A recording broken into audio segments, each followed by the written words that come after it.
안녕하세요. 생기한의원 박치영 한의사입니다. 벌써 여름이 다가왔습니다. 여름이 되면 아토피 피부염이 악화되는 경우가 많습니다. 아토피 피부염은 계절적인 변화에 무척 민감하게 반응을 하는 피부 질환입니다. 특히 덥고 습한 여름철에는 아토피 피부염이 다른 계절에 비해서 더 쉽게 악화될 수 있습니다. 그래서 이번 영상에서는 아토피 피부염의 여름철 관리 방법에 대해서 한번 살펴보겠습니다.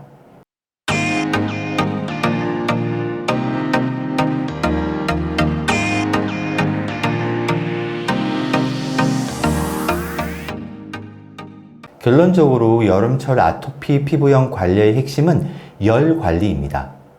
피부에 열 자극이 조금이라도 심해지면 아토피 피부염은 바로 반응을 하게 됩니다.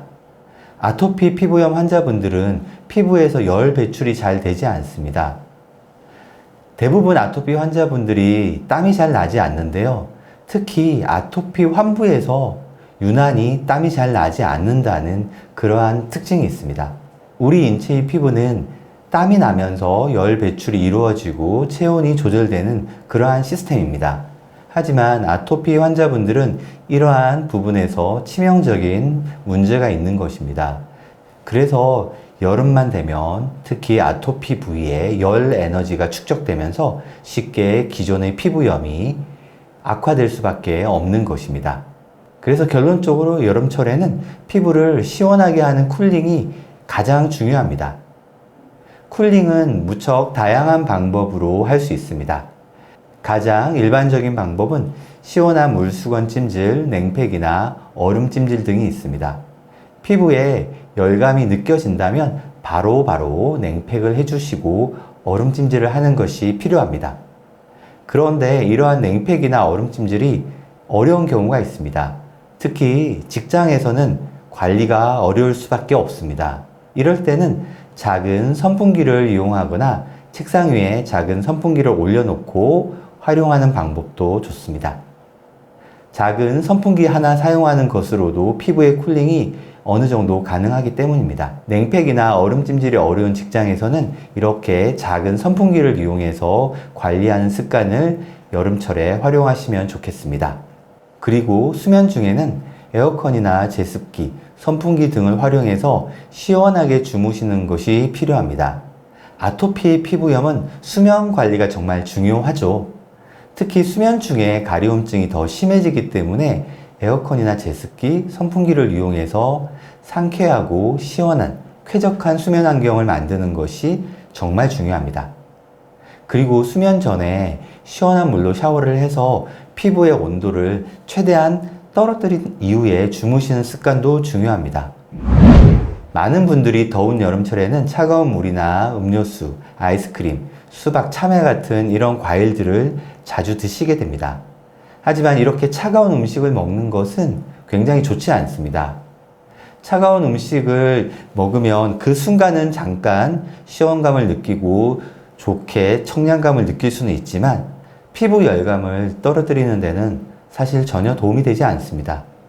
게다가 차가운 음식물들은 장관 면역을 활성화하는 데도 전혀 도움이 되지 않습니다. 면역이 개선되기는커녕 오히려 더 나빠질 수 있습니다. 따라서 여름철에는 가급적 차가운 물과 음료수를 피하셔야 합니다.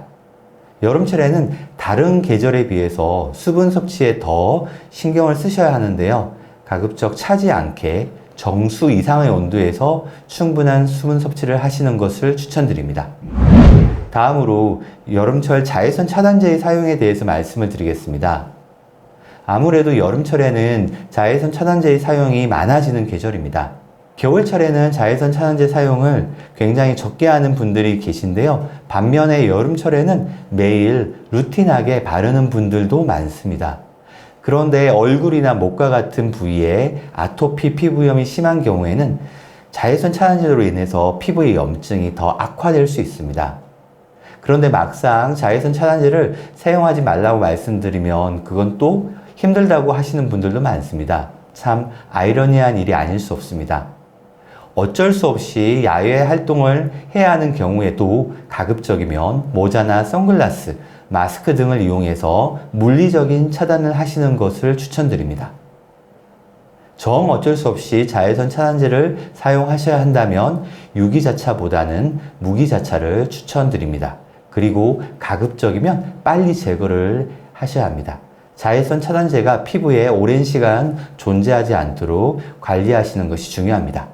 장시간 자외선 차단제를 바르고 난 이후에 얼굴이나 목의 피부는 뒤집어질 가능성이 증가한다고 이해하시면 되겠습니다. 햇볕은 피부에 독이 되기도 하지만 약이 되기도 합니다. 저 같은 경우에는 아토피 피부염 부위에 일광욕을 하는 것을 무척 중요하게 생각합니다. 하지만 여름철은 자외선 지수가 높기 때문에 일광욕 시간을 꼭 엄격하게 지켜주셔야 합니다. 30분 이내에서 안전하게 일광욕을 하신다면 피부 장벽도 튼튼해지고 비타민 D 대사도 활성화되면서 아토피를 극복할 수 있는 건강한 피부로 바뀔 수 있는 것입니다. 저는 진료실에서도 아토피 피부염 환자분들께 일광욕을 정말 강조해 드리는데요. 겨울철에는 일부러 동남아로 일광욕 여행을 다녀오시라고 말씀을 드릴 정도입니다. 하지만 여름철에는 국내에서 충분히 일광욕을 하실 수 있습니다. 다만 자외선 지수가 너무 높은 오후 12시에서 3, 4시경은 피해 주시고 30분 이내에서 하시는 것을 꼭 기억하셨으면 좋겠습니다.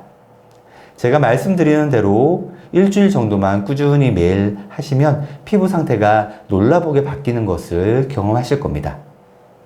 그리고 여름철에는 꼭 휴가를 떠나셨으면 좋겠습니다. 아토피 환자분들은 휴가를 바다로 다녀오시면 더욱 좋겠습니다. 일광욕과 해수욕 모두 아토피 피부염 관리에 도움이 됩니다. 꼭 한번 해보시길 권해드립니다. 여름은 다른 계절에 비해서 땀이 쉽게 납니다. 그런데 땀이 나면서 가려움증이 더 심해지기 때문에 아토피 환자분들은 땀을 흘리지 않으려고 하시는 분들이 많으십니다. 하지만 이렇게 하시면 절대 아토피를 극복할 수 없습니다. 땀을 흘리고 나서 바로바로 땀을 씻어낼 수 있는 환경 조건을 만드셔서 꼭 충분히 땀을 흘리시길 권해드립니다. 가능하다면 운동을 통해 매일 땀을 흘리는 것이 좋습니다. 땀을 흘리는 연습을 통해서 아토피 피부염이 극복될 수 있다고 저는 평상시에도 무척 강조를 해왔습니다. 여름철에 운동을 한 이후에는 반드시 시원한 샤워를 통해서 땀을 제거하면서 동시에 피부를 시원하게 해주는 쿨링을 꼭 철저하게 하셔야 합니다. 이번 영상에서는 여름철 아토피 피부염 관리를 위한 방법을 소개해 드렸습니다. 여름은 아토피가 쉽게 악화되는 계절이지만 또한 역설적으로 아토피 피부염을 극복할 수 있는 계절이기도 합니다. 이번 여름 힘내셔서 아토피 피부염 관리에 좀 더 박차를 가하시면 좋겠습니다. 영상을 보시고 궁금하신 점은 댓글로 남겨주시면 답변 드리겠습니다. 이 영상이 도움이 되셨다면 구독, 좋아요, 알림 설정 부탁드립니다. 시청해주셔서 감사합니다.